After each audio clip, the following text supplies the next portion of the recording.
person who is going to give this education session. She is from Chennai Toastmasters Club. She is the best Toastmaster of the year for this whole district, like Tamil Nadu and Sri Lanka, for the year 2015. She has been a Toastmaster for the last 3 years, and she is working in McKinsey and Company in client communication field. I now like to invite Toastmaster Noorain. The V factor, Toastmaster Noorain. Thank you, Toastmaster Chakalingam, for that introduction. Good evening, friends. Good evening. I am very happy to be here before all of you today. This is my first time at Delhi Toastmasters Club, and I feel privileged to be amongst all the veteran Toastmasters here. In Chennai Toastmasters Club, in fact, which is the oldest club of Tamil Nadu, we look up to Delhi Toastmasters Club because of their excellence, right, in every single thing they do. You all sense anything off here? Yes? Or am I supposed to continue the rest of the session like that? Do you know what's coming? As you wish. As I wish, thank you. But yes, like you might have sensed, I hope, I was trying to really suppress my voice and be really grim and serious, something that I am not. So good evening, friends. Good evening. I am absolutely happy and honored to be here with all of you at Medley Toastmasters Club.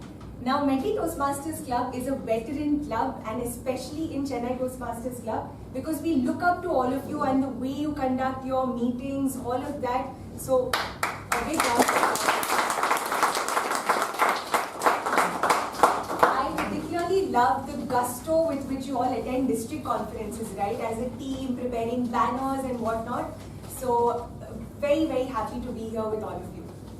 Now, my session today is called the V factor, right? No points for guessing, but what does the V stand for? Victory. Victory, excellent. And what are we trying to gain victory on? No politics, I think, taboo topic, but vocal variety, right? And what does vocal variety really constitute? Modulation. Voice, right? So now, why is voice really, really important? To communicate. To communicate, yes. To express the purpose of your message, right? Meaning of your message, right? Okay, to express, right? So voice is basically known as the source of your message when you're on stage, right? But if you look at the statistics as such, how many of us really focus on our voice when we prepare for a speech, right? It's on the words, it's on the organization and whatnot. And statistically speaking, when you are on stage, 55% of what your audience perceives is based on body language, 7% is words, and 38% is your voice, right?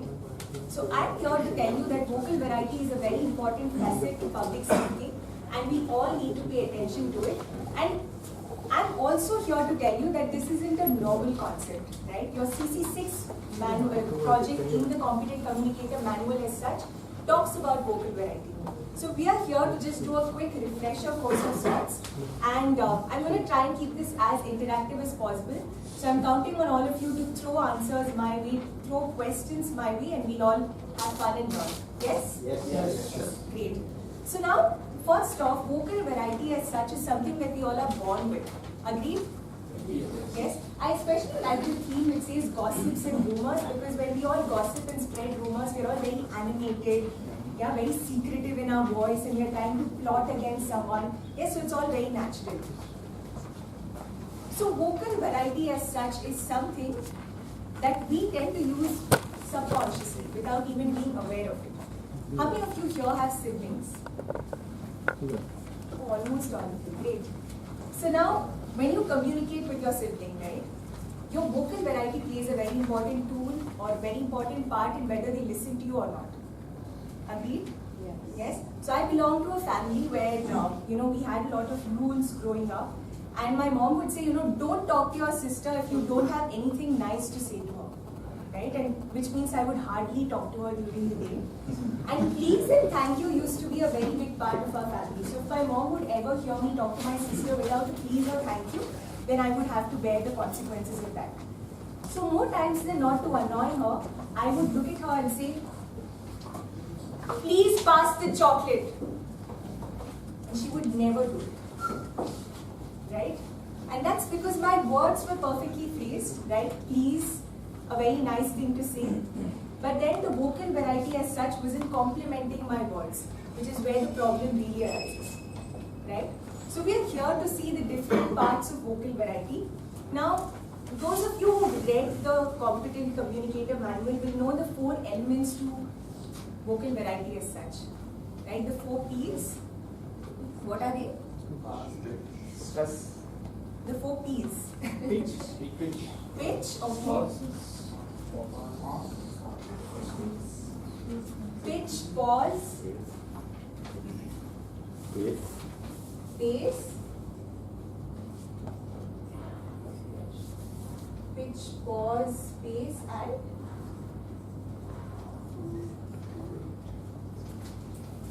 rate. Okay, rate to a certain extent. I'm just going to write it here.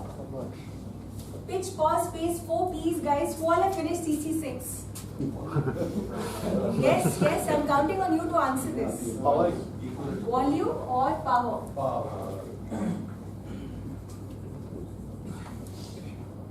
So we call them the 4 P's of vocal variety, right?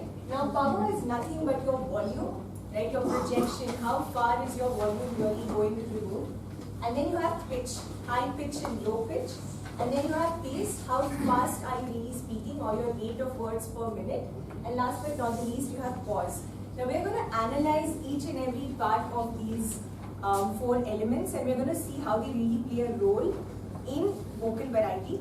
And last but not the least, we're going to see how best we can incorporate vocal variety in our speeches subconsciously. So when we come on stage, we're really natural. Ready? Yes? So first off, power. What do you think power really depends upon? Your volume. Microphone is not an answer. Confidence, excellent. So when I'm confident, I'm able to speak loudly, I'm able to speak clearly. Right? Anything else? Habit, absolutely. So some people tend to speak slowly all the time, right? They might be standing next to me, but I might have to strain a little to listen to them. So it's habit, yes? Knowledge. Knowledge, very true. I passed all my exams just by murmuring through class, right? Very, very true. If you're confident, you know the subject, then you're able to speak loudly, you're able to have good power over your voice. What else? To whom you are talking to? To whom you're talking to, excellent. So if it's someone of authority, we tend to speak at a lower volume, right? Anything else? Purpose. You want to motivate or make people something. Excellent. So it's the purpose of your speech, right? If it's to persuade someone, inspire someone, motivate them, then you tend to increase your voice because you want them to feel that power, right? One more thing that I'd like to add here is the size of the room, right? For this room, I feel this volume works. But if it were to be a smaller room, then I would have tried to keep my voice a little low. And if it were to be a larger room, I would have probably requested for a mic, right? So power is really a very important part. Now when we look at a speech as such, right, when you draft this speech, the content of your speech, it is very important to highlight and see where exactly you are required to raise the power in your speech, right? For instance, if I am to ask all of you, say if I'm the VP membership of your club and I'm encouraging all of you to renew your membership, then I'm going to come on stage and say something like this. Dear friends, I urge all of you to renew this season because you know what? You're going to benefit by becoming a member or continuing to become a member of Bentley Toastmasters Club. Right? What I'm not going to do is say something like this. Friends, I urge you all to be members of Bentley Toastmasters Club because it's the best club. Right? You see the difference? Yeah? What would you go with? Option A or option B?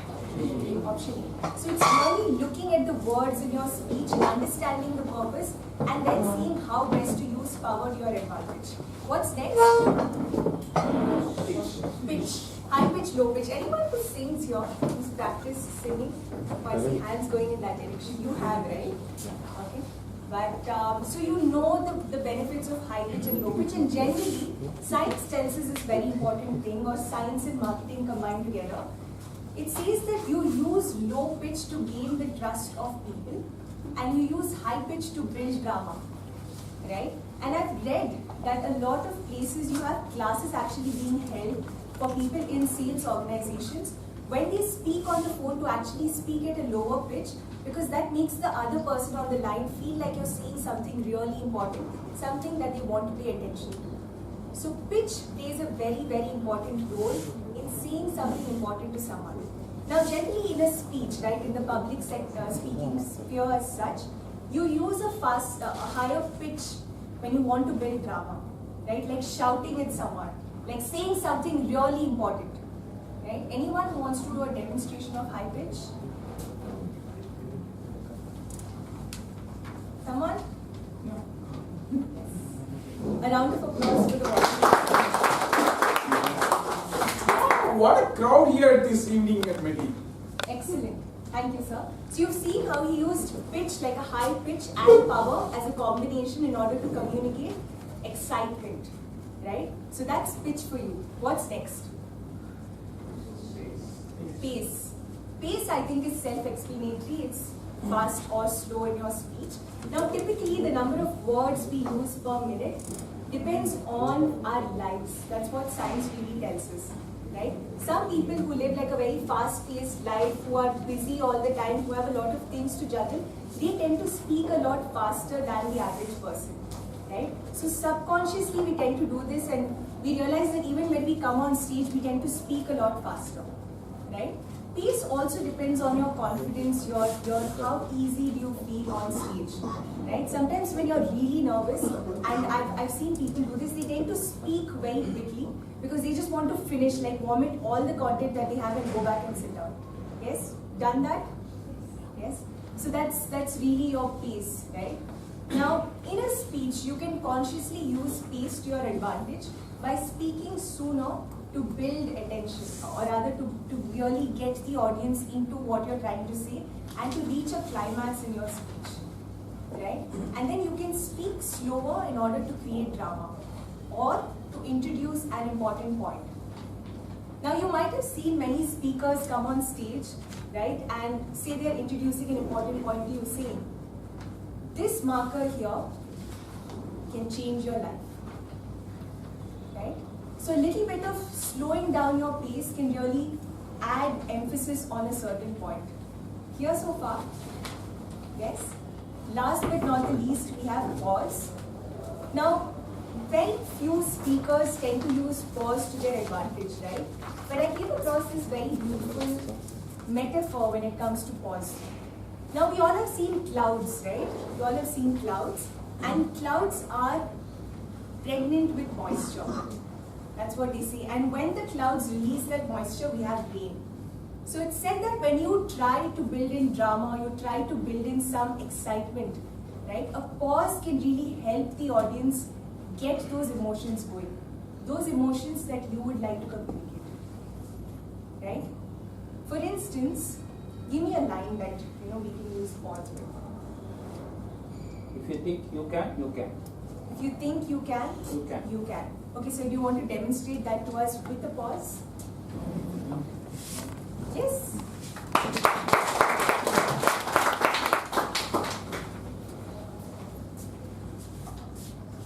If you think you can, you can. You cannot, you cannot. Both are true.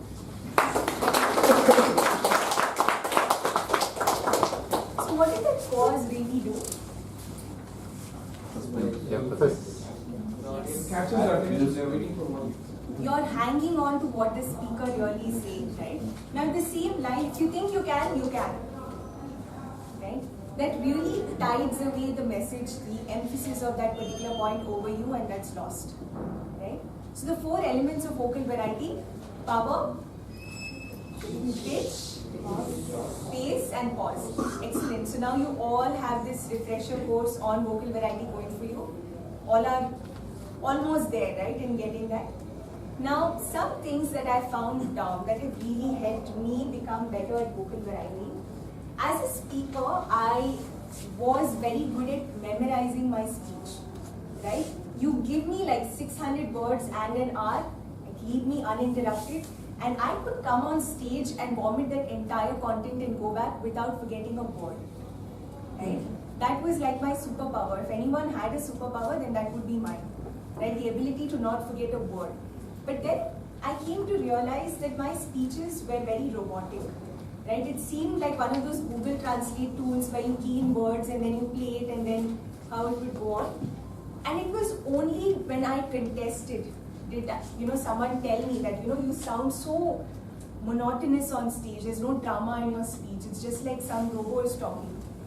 So that made me realize something, right? That when it comes to public speaking, there's this very beautiful quote that says, say what you mean and mean what you say. And more times than not, when it comes to delivering speeches, we tend to do it in a very mechanical fashion, right? The thing about vocal variety is that it's not something that you need to learn in theory, right? You can know that power, pace, pause and pitch are very, very important to you as speakers, but then I cannot key every single thing in my speech saying, here's where I'm going to add power, here's where I'm going to add a pause. You can do that to a certain extent, but to really live it up on stage and come across as a very natural speaker, one thing that's really important is to internalize your speech, right? Not memorize it, but internalize it. Now, do you know the distinction between really memorizing your speech and internalizing it? Yeah? There's a very thin line, right? You don't learn your speech word to word, but you actually understand the message and then let the words come to you on stage, right? If you have certain keywords in your speech, then you just mark those, try to keep that in mind, internalize your speech and then come and deliver it. And the reason why internalization is very important is because when you come on stage, you are your natural self, right? You're not trying to be someone who's memorized a speech, you're your natural self. And that's the best for vocal variety because we all, to a great extent, are natural vocal variety people, right? We all have that going for us when we communicate properly. So the first tip that I have that has worked for me is to really internalize your speech. The next tip that I would like to share with all of you is to record your speech. Right? I can see some people smiling because I think you've done the recording thing and then you hear it and you're like, oh my god, that's not me. Right? That has happened, right? Now, I'll tell you why recording is really important. I recently delivered a script that I had internalized and this was at a speech craft. Right? And I think I speak fairly well. I don't make too many grammar mistakes and things like that. So I'm perfectly confident doing that. I delivered that and then the R counter submitted his report and he said 3+ hours. So I was very curious. I said, I didn't feel like I delivered any hours. So after the meeting was done, I walked up to him and I asked, how many hours did I really use? He said, oh, you had 4 hours, but you used a filler word 71 times. I tend to say right a lot of times because I'm posing a question to the audience. And he said, you know what, you said right 71 times. And that really shook me, I think, all the way to my core, right? After that particular incident, yes, that did happen. Am I using right a lot of times now? Yes? Right. It's a connect. It's Not a very connect. rounded there at all. Yes. Thank you. Well, but after that particular incident, I started realizing that maybe subconsciously I'm using a lot of filler words to act as a link between what I want to say next, right? Yes. So that really helped me understand how best to avoid those things and to be a naturally fluent speaker when I come on stage. So the next tip for you is to really record your speech. The last tip, right? The last and the most important tip is to really try and to be yourself on stage. Now the most important thing when it comes to public speaking is that we tend to become someone else when we come on stage. But if you think about it, public speaking is even something that is one-on-one conversation. And more times than not, we don't have problems with one-on-one conversation. But it is when we come before an audience that we tend to really fumble and tend to get all robotic up here and things like that. Some exercises that will help us really be our natural selves, right? And I want you all to do this with me. Before going on stage, you feel this tension in your throat and it's like, oh my god, words are not going to come out, right? My biggest fear is when I go on stage, I'm going to forget grammar, things like that. Yeah, do you feel that constriction in the throat? Now one exercise that I found really helpful for me is to yawn before going to stage several times. Right? Just go to like a washroom, seclude yourself there and do this. Ah. Come on, do it with me so I can teach you. On the count of 3, right? 1, 2. I want ready first of all, just like let your throat get off that stress. Come on, you all will be TT speakers and sometimes you want to get rid of that tension, all the TT speakers, right?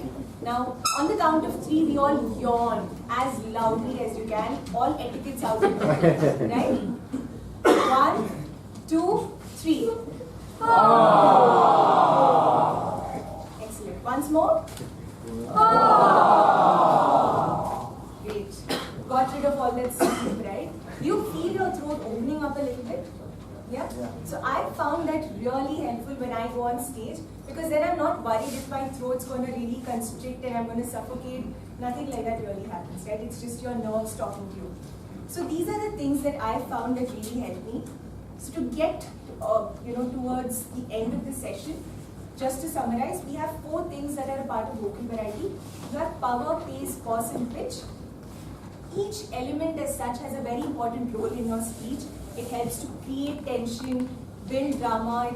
You can use it as a tool before you introduce an important point on stage and whatnot. And in order to really get over that nervousness and to use that vocal variety on stage confidently, it helps if you can internalize your speech as much as you can.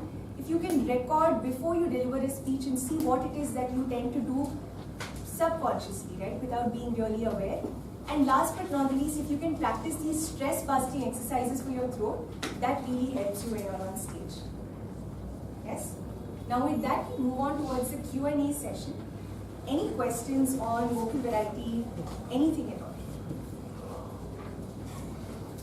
That works, doesn't it? Any questions? How to pose yourself in the stage? Because I see that you have a lot of times. So do you along the way or What's another education system called? Body speaks, yes. Well, no, not at all. I think the greatest, like the pinnacle of achievement in public speaking is when you can be yourself on stage, right? And I find that I'm very animated normally when I speak. Earlier, my problem is I used to get very frozen when I would be on stage, and now I'm trying to overcome that, just be myself when I'm on stage. So I think when we internalize the content, again getting back to that particular point, and then use the stage as many times as you can, that's when we can really get over that inhibition when we're not ourselves on stage. Yes. Does attire also play an important role? Yes. So, did you all hear his question? Yes. Some Yes. of power maybe? Does an attire also plays an important role when on stage or public speaking? Yes, I think absolutely. So I feel like when I dress up really well and come on stage, I feel like, I deserve to be here. I like it when all the eyes are on me, and I feel like I can, work with that attention on me. Unlike when I dress up like, say in a shabby manner, and then I come on stage and I'm like, oh, are they seeing, the fact that my suit doesn't have a button? So I'm very conscious that way. I feel like power dressing is a thing to play, right? We say dress as if you're in a position of power. And that really helps build confidence when you're on stage, when you're in meetings and whatnot. Any other questions? Yes. Say in my speech I am bringing in a new character. Yes. Say I am bringing in you. How do I replicate your one? Do I go about mimicking you, or how do I go about? So different speakers tend to do different things, but I, when I experimented with this particular phenomenon, found that if I try to make my voice into someone else, I'm not being true to myself, right? I'm not a naturally gimmicky person where I can just turn into different characters. But what I found really helps is just by altering, say, an accent, for instance, or by using my power in a different way.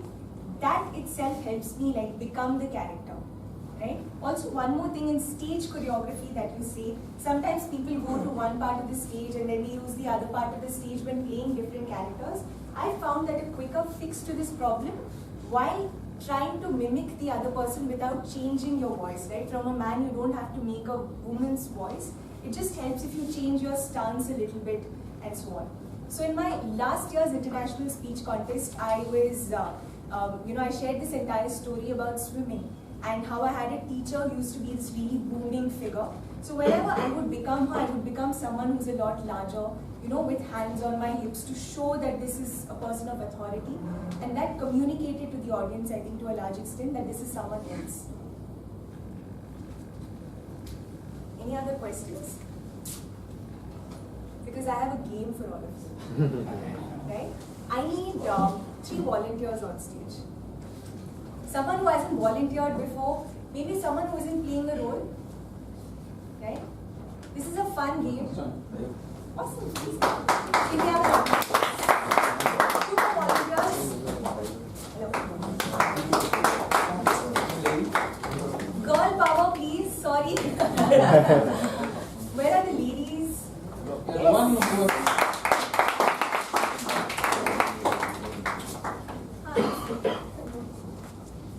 Okay, so I'm going to give them a line, right? The 3 of them will have the same line. I have a few chicks here with some emotions, and they have to emote that particular word before you. And you have to guess that emotion, right? Now, participants, the rule for you is that you cannot use hand gestures, you cannot use facial expressions, right? So your hands will be behind your back. Just using your voice, you need to communicate that message. Yes, phone call. Clear? All ready? Yes. Okay. Yes.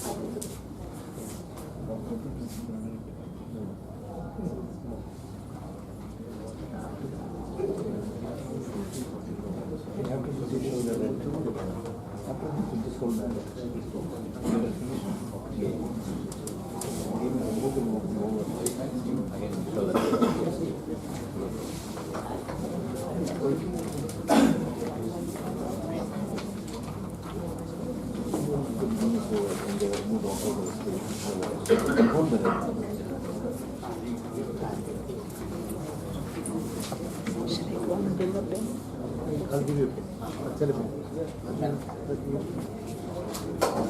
Okay, guys, ready? Yes. So, who's going first or you?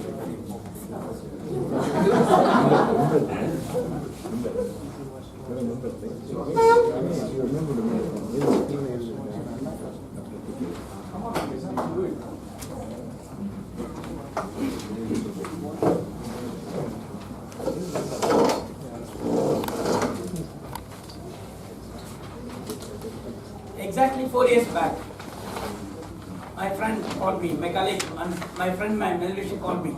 Okay, sir, 1 second.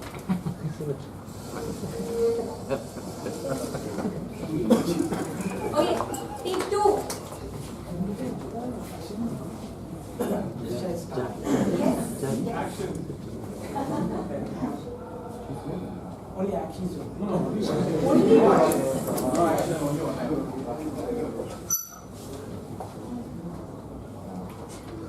Exactly 4 years back, the love affair. Okay, guys, I'll tell you the line that you have to say is I love Medley Toastmasters Club. And play your emotion. Romance. We don't know what was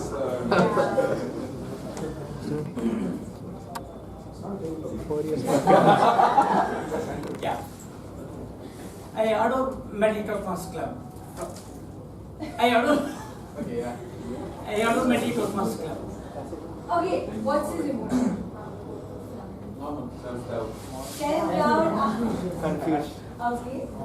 So do you want to take one more shot at it? I love Medley Toastmasters Club with the emotion in the chip.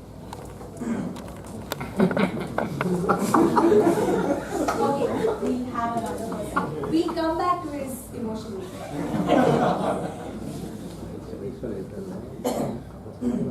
Out of all the clubs, out of all the Toastmasters clubs in That sentence alone you have to say nothing else. I love Medley Toastmasters Club with that emotion. That's an example.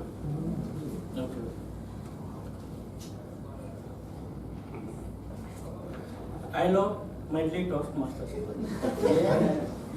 Any guesses, guys? Self-doubt. Self-doubt, okay. Not so comfortable. Eating under compulsion. Not so confident. Validation. I'm sorry? Okay, great. Because his emotion was actually sarcasm. So, can we have a round of applause?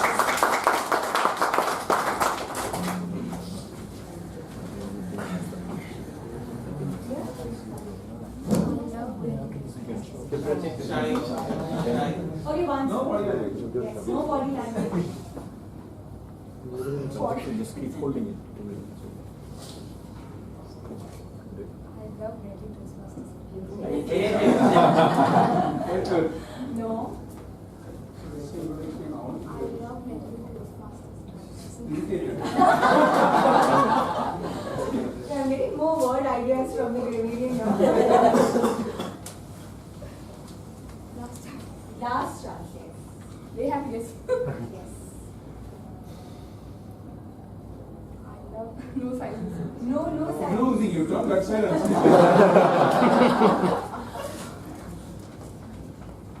love Sad, yes. Thank you. Thank you. All the people at Medley are so happy that they find it so hard to communicate otherwise. So what was your emotion? Shocked. He was supposed to be shocked, right? But yes. So with that, the red light is up and I'm going to wind up my session. If you have any questions at all, please do get in touch with me. I hope you remember these 4 important elements of vocal variety, and you're going to try to really internalize your speech, record and prepare and practice some exercises before you get on stage. Yes? So all the best to you. Over to the listeners.